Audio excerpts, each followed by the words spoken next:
Stop.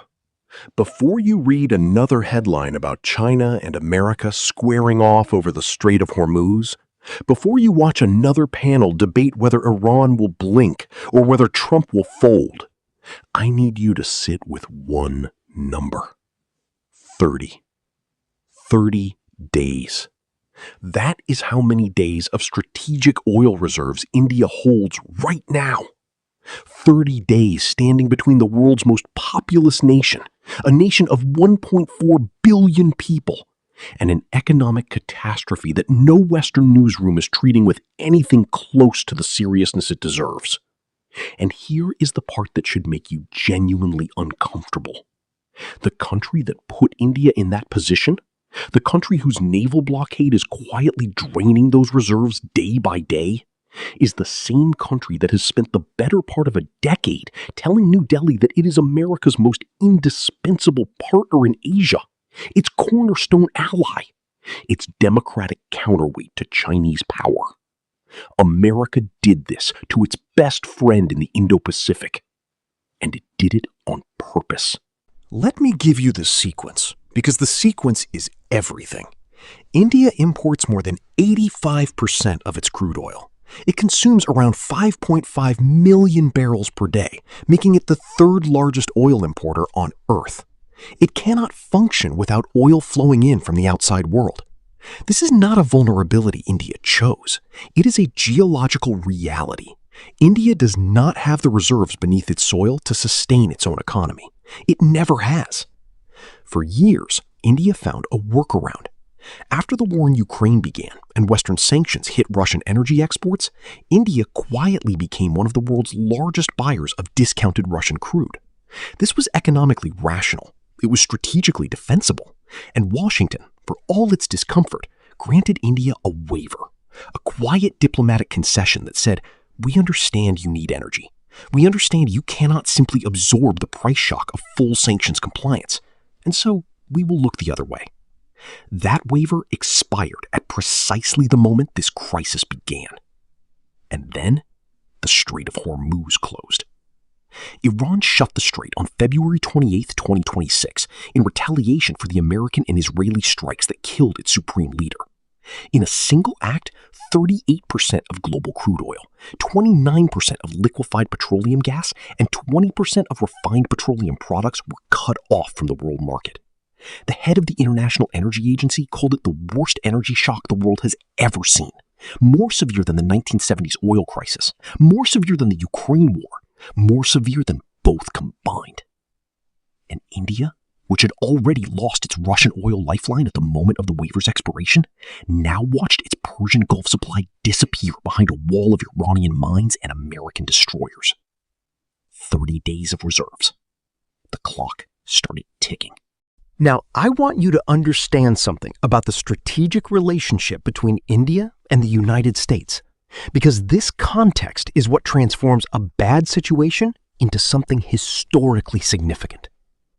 For the last decade, Washington has invested enormous diplomatic capital in building India up as the foundation of its Indo-Pacific architecture. The Quad, the technology transfer agreements, the defense partnerships, the endless speeches from American officials about the natural alliance between the world's oldest democracy and the world's largest democracy. India was not just a partner in American strategic thinking. India was the answer.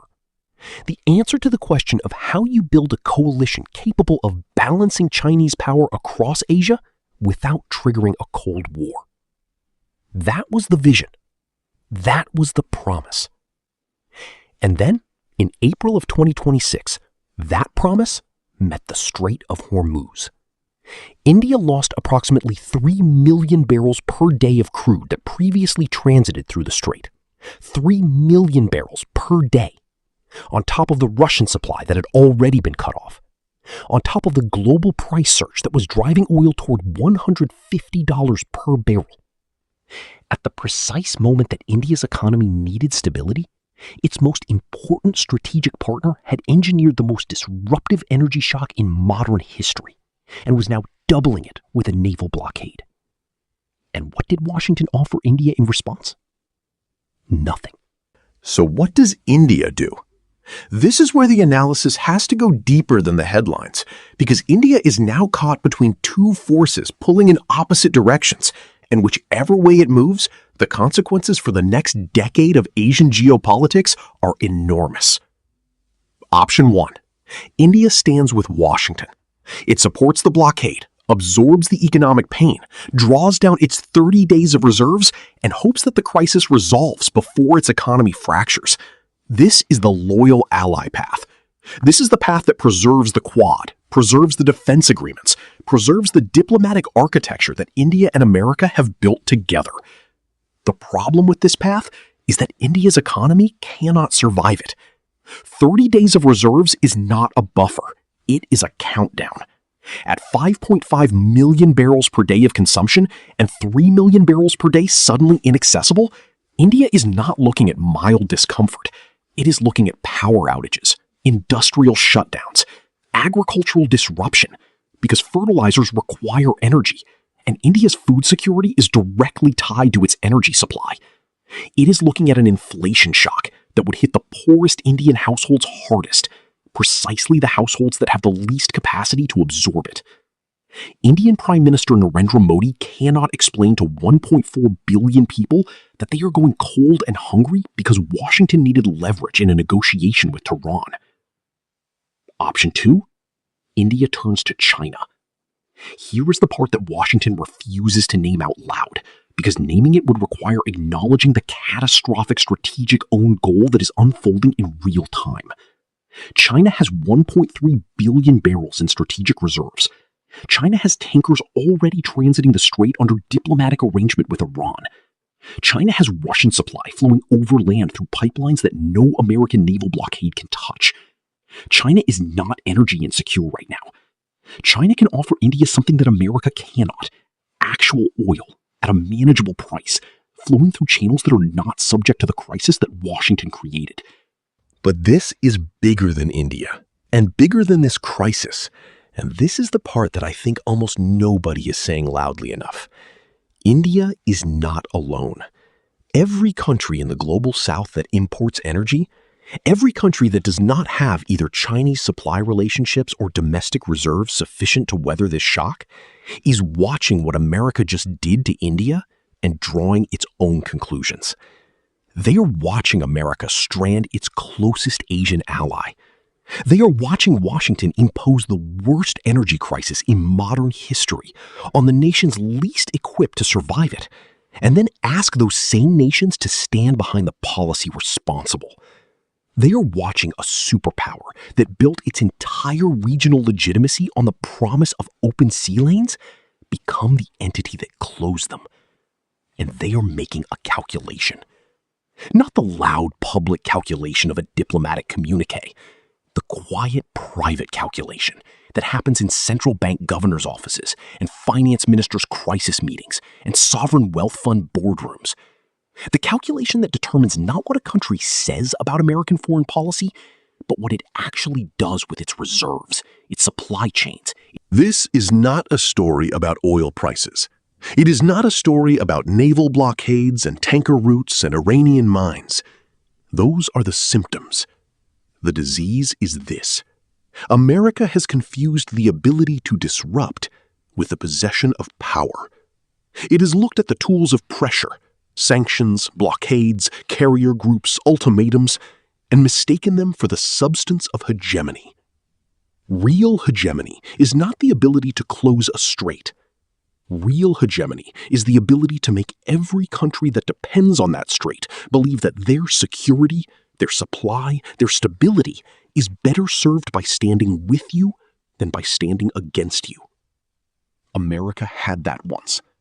The entire post-World War II order was built on that promise. We will keep the sea lanes open. We will be the guarantor of global commerce. We will be the nation whose power makes the world's economy possible. India believed that promise. India built its strategic relationship with Washington on that promise. And now, India has 30 days of reserves and a phone that is not ringing.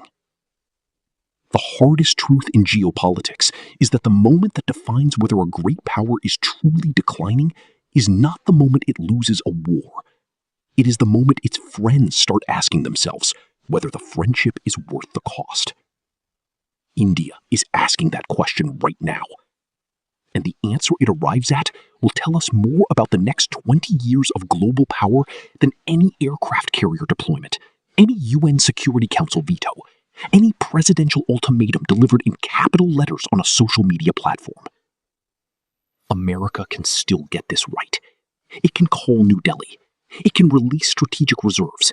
It can carve out a framework that acknowledges India's specific vulnerability and treats its most important Asian partner with the respect that the relationship is supposed to represent. But the clock is running. 30 days.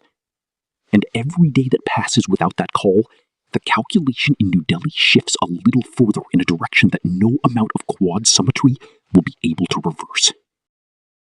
The Strait of Hormuz is 21 miles wide at its narrowest point, 21 miles separating the Persian Gulf from the Gulf of Oman, 21 miles through which flows the oil that keeps Indian factories running, Indian farms productive, Indian hospitals lit.